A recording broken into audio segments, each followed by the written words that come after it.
Welcome to sports sciences and physical education channel. What's up guys, कैसे हैं आप सब। आज मैं आपके साथ शेयर करने लगी हूँ चैप्टर 3 जिसको बाब सोइम कहते हैं, जिस्मानी सरगर्मियों का दायरा कार, जो कि 11वीं क्लास का चैप्टर है फिजिकल एजुकेशन का।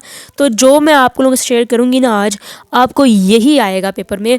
जो मैं शेयर करूँगी ये क्वेश्चन आने वाला है तो वही आएगा, उससे बाहर कोई क्वेश्चन नहीं आएगा आपको, आई गारंटीड यू। तो सबसे पहले मैं आपको बता दूं कि चैनल जो मेरा है ना, ये पाकिस्तान और इंडिया दोनों का सिलेबस में कवर किया जाएगा। तो यहाँ पे हम अभी 12वीं और 11वीं जो है उसका सिलेबस कवर कर रहे हैं पाकिस्तान का।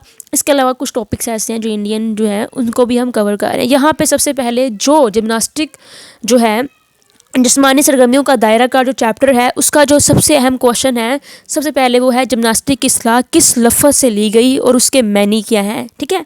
दूसरा क्वेश्चन है जिम्नास्टिक की ज़ुबान का लफ्ज़ है और उसके मैनी क्या है। ज़रा देखिए ये दोनों क्वेश्चन एक दूसरे से किस कदर रिजेंबलेंस करते हैं। अब स्टूडेंट्स को बहुत ज़्यादा मुश्किल होती है कि जिम्नास्टिक की इस्लाह और जिम्नास्टिक का वर्ड, इन दोनों में फ़र्क है दोस्तों।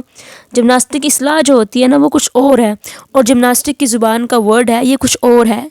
तो यार इसका जवाब क्या है? पहले क्वेश्चन का जवाब ये है कि जिम्नास्टिक इस्लाह जो है वो यूनानी लफ्ज़ से ली गई है, जिसके मैनी है, लफ्ज़ी मैनी है बढ़ना हालत के। ठीक है। जिम्नास्टिक इस्लाह यूनानी लफ्ज़ जिम्नेजियन से ली गई है। पहले का ये जवाब हो गया। दूसरे का जवाब क्या है कि जिम्नास्टिक जो है वो अंग्रेज़ी ज़ुबान का लफ्ज़ है। हम सब जानते हैं जिम्नास्टिक जो है ये एक वर्ड, ये अंग्रेज़ी ज़ुबान का वर्ड है, जिसके मैनी है जिस्मानी तरबियत की वर्जिशें। तो ये दो क्वेश्चन आप अच्छे से अपने पल्ले बांध लें कि ये क्वेश्चन में ऐसे एक तो या दोनों आने वाले हैं। ठीक है। नेक्स्ट आगे बढ़ते हैं, इस वाले पेज को हम आगे ले जाते हैं, नेक्स्ट पेज पे आते हैं। तो तलीमी जिम्नास्टिक के फ़वाइद, तलीमी जिम्नास्टिक के फ़वाइद में छोटी छोटी लाइनें लिखी हुई हैं, 15 फ़वाइद लिखे हुए हैं। आपने सिर्फ और सिर्फ 5 और ज़्यादा से ज़्यादा 10 याद कर लेने हैं। बस सिर्फ उनके जो लाइनों में नाम लिखे हुए हैं, सिर्फ वही फ़ायद आपने याद कर लेने हैं। चौथा क्वेश्चन ये है कि जिम्नास्टिक जो है ना, तलीमी जिम्नास्टिक का हर एक सबक जो होता है ना, वह मंदरजा झैल हरकत पर मुश्तमिल होता है। उन हरकत के नाम बस याद कर लें। उन हरकत के नाम हैं जिस्म को गर्मा करने वाली सरगर्मियाँ, जिस्म को हरकत देने वाली सरगर्मियाँ, और जिस्म में लचक पैदा करने वाली सरगर्मियाँ, और इसके अलावा ग्रोही सरगर्मियाँ। सबसे आखिर में वार्म डाउन या सुकून और इख्तिताम। ये 4 बातें बताई हैं उसने कि जो तलीम में जिम्नास्टिक का हर एक सबक होता है ये 4 चीज़ों में मुश्तमिल होता है। अगर हम बात करें ना जिस्म को गर्मा करने सरगर्मियाँ, तो आप लिख सकते हैं कि भाई जिस्म को गर्मा करने के लिए हम सरगर्मियाँ कौन सी कर सकते हैं। हम दौड़ सकते हैं, हम जॉगिंग कर सकते हैं, इसमें कौन सी मुश्किल है, हम उछल सकते हैं।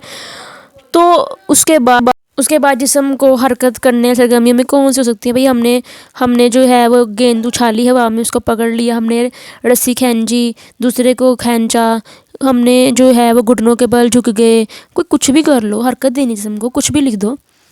उसके बाद जिस्म को गर्मा भी हो गया, जिस्म को हरकत भी होगी, जिस्म के लिए लचक आ गई। जिस्म को लचक देने वाली सरगर्मियों में कौन सी हैं भाई, मेंढक कूद कर ली, खरगोश कूद कर ली। जिस्म को हरकत लचक देनी है ना, तो आपने कलाबाजी लगा ली, सामने की जानिब, पीछे की जानिब।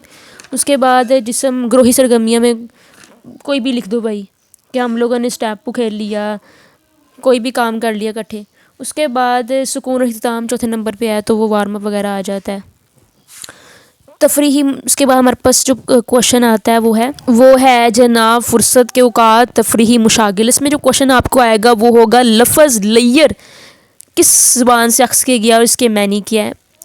तो आपने बताना है लफ्ज़ लैयर लतीनी ज़ुबान का लफ्ज़ है जिसके मैनी है फारिग होने के। ठीक है, एक क्वेश्चन ये हो गया। नेक्स्ट क्वेश्चन आपको ये आ सकता है कि ओट रोमनी के मुताबिक फुर्सत के औकात से क्या मुराद है। तो ओट रोमनी के मुताबिक फुर्सत के औकात से मुराद ये है कि जो ज़रूरियात ज़िंदगी के हसूल से मिबरा हुआ और हर किसी शख्स को अपनी पसंद के मुताबिक इस्तेमाल में लाने के लिए मैसर हो। वो कहता है कि अपने जो काम होते हैं ज़रूरियात ज़िंदगी के, वो छोड़ छाड़ के जो काम पसंद है आपको, वो काम आप जब करते हैं ना आप, वो कहलाता है फुर्सत का औकात। ठीक है। इसके अलावा अपने जहन में एक बात याद रखिएगा, आपको MCQs में आ सकता है, اوٹ رومنی نے کہا کہ اگر ہمارے پاس 24 گھنٹے ہوتے ہیں نا دن میں، تو 10 گھنٹے ہمارے گزرتے ہیں حیاتیاتی ضروریات کو پورا کرنے میں، کھانے پینے میں، اور جو 10 گھنٹے باقی ہوتے ہیں وہ ہوتے ہیں ہمارے زندگی میں معاشی ضروریات کو پورا کرنے میں، پیسے کمانے میں، اور 4 گھنٹے جو بچتے ہیں پیچھے وہ ہوتے ہیں فرصت کے اوقات کے لیے۔ تو اس نے اس طرح سے ہمارے دن کو ڈیوائڈ کر دیا کہ 24 گھنٹوں میں 10 گھنٹے کھانے پینے میں، 10 گھنٹے کمانے میں، اور 4 گھنٹے جو ہے وہ فرصت کے اوقات کے لیے ملتے ہیں۔ تو پیپر میں کوشچن آ سکتا ہے کہ ہمارے پاس کتنے گھنٹے ہوتے ہیں فرصت کے اوقات کے لیے اوٹ رومنی کے مطابق۔ اسی چیپٹر کا ایک اور بہت ہی زیادہ امپورٹنٹ کوشچن یہ ہے کہ ارسطو نے کیا کہا۔ ارسطو نے کیا کہا فرصت کے اوقات کے بارے میں؟ ارسطو نے اتنا کہا کہ انسان جتنی بھی اشیاء کا مالک ہے اس دنیا میں، ان میں سب سے افضل جو ہے وہ فرصت کا اوقات ہے۔ بس اتنا ہی کہا ارسطو نے۔ اس کے علاوہ چارلس برائٹ نے کیا کہا فرصت کے اوقات کے بارے میں؟ اس نے کہا یہ وہ فالتو اور فارغ وقت ہے جس کے دوران کوئی شخص بھی اپنی مرضی کے مطابق جو بھی کرنا چاہے وہ کر سکتا ہے۔ ٹھیک ہے، چارلس برائٹ نے کہا کہ یہ وہ فارغ وقت ہے جس میں انسان جو بھی کرنا چاہے اپنی پسند کا وہ کر لے۔ اب نیکسٹ پیج پہ آتے ہیں۔ فرصت کے اوقات کے بعد نیکسٹ پیج پہ تفریح کا آتا ہے، ذکر ہوتا ہے۔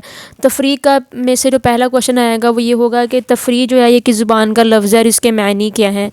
آپ یاد رکھیے گا تفریح اور فرصت دونوں ہی لاطینی زبان کے لفظ ہیں، اور جو تفریح ہے اس کے معنی ہوتے ہیں وہ لاطینی زبان کے لفظ ریکریئر سے ماخوذ، جس کے معنی ہے نیا بنانا، کھوئی ہوئی چیز بحال کرنا، جنم لینا، یہ تمام۔ ٹھیک ہے، اس کے بعد اس پورے پیج میں ایک اور کوشچن اہم ہے، وہ ہے تفریح کے مقاصد۔ تو تفریح کے مقاصد آپ ضرور یاد کر لیجئے گا، ٹھیک ہے۔ اس کے بعد سب سے لاسٹ میں جو پیج آتا ہے اس میں یہ لکھا ہوا ہے کہ تفریح کے ذریعے انسانی شخصیت کے مختلف پہلوؤں کی نشوونما۔ تو آپ نے صرف ان مختلف پہلوؤں کے نام یاد کر لیے، 4 پہلو لکھے ہیں: صحت کی نشوونما، انسانی تعلقات، شہریت کی نشوونما اور شخصی نشوونما۔ تو آپ نے بس ان کے نام یاد کر لینے ہیں اور اس میں جو آپ کا دل کرتا ہے وہ لکھ لیجئے گا۔ صحت کی نشوونما کیسے ہوتی ہے؟ آپ کو پتہ ہے کہ صحت سے کیا مراد ہے، کہ انسان فٹ ہو جاتا ہے، انسان جو ہے وہ زیادہ بہتر، اس میں بیماریاں دور ہو جاتی ہیں، وہ ایکٹیو ہو جاتا ہے۔ انسانی تعلقات کا پتہ آپ کو کہ جب انسان کھیلتا ہے تو دوسرے سے جذبات شیئر ہوتے ہیں، برداشت پیدا ہوتا ہے، تحمل پیدا ہوتا ہے، اس طرح انسان حقوق العباد اس میں پیدا ہوتا ہے۔ شہر نشوونما میں آپ نے لکھنا ہے کہ ایک مقصد کے لیے سب مل کام کرتے، جس سے ایک بہت اچھا ایک شہری جو ہے وہ بہت اچھا بن جاتا ہے۔ ٹھیک ہے، اس طرح آپ نے کچھ بھی لکھ دو یار اس میں۔ سب سے لاسٹ پیج میں، ابھی لاسٹ پیج یہ والا ہے، وہ نہیں تھا لاسٹ پیج، تو یہاں پہ جو امپورٹنٹ ہے وہ ہے تفریح مشاغل کی اقسام۔ 2 اقسام ہوتی ہیں تفریح مشاغل کی، ایک ہوتا ہے کہ آپ پیسو، ایک ہوتا ہے غیر سرگرم تفریح، دوسرا ہوتا ہے شرکت پر مشتمل، شرکت پر مبنی سرگرمی۔